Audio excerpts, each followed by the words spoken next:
দেখুন, টাকা ডলার দুটোই আমাদের জন্য মূল্যবান। আমরা যদি মনে করি যে বাংলা টাকার কোনো ভ্যালু নাই, তাহলে we are in the wrong way, thinking wrong way. আমি মনে করি যে টাকার মূল্য অনেক। টাকাতে আপনি 10-12% ইন্টারেস্ট পাবেন, ডলারে আপনি পাবেন 4-5%, 6%। কাজে টাকার রিটার্ন ভালো। টাকা is a valuable asset, we should appreciate that.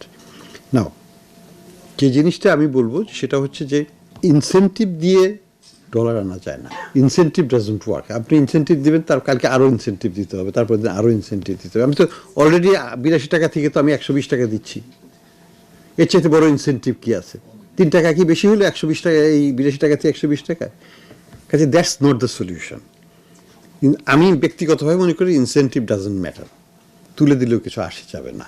সরকার কবে তুলবে জানি না, এটাকে আমরা দেই না, এটাকে ফাইন্যান্স মিনিস্ট্রি দেয়। সো ইটস এ ফাইন্যান্স মিনিস্ট্রির সিদ্ধান্ত, তারা এটা রাখবেন না উঠাবেন। কিন্তু বাংলাদেশ ব্যাংকের সিদ্ধান্ত হলে আমি এটা উঠিয়ে দিতাম, এটুকু বলতে পারি।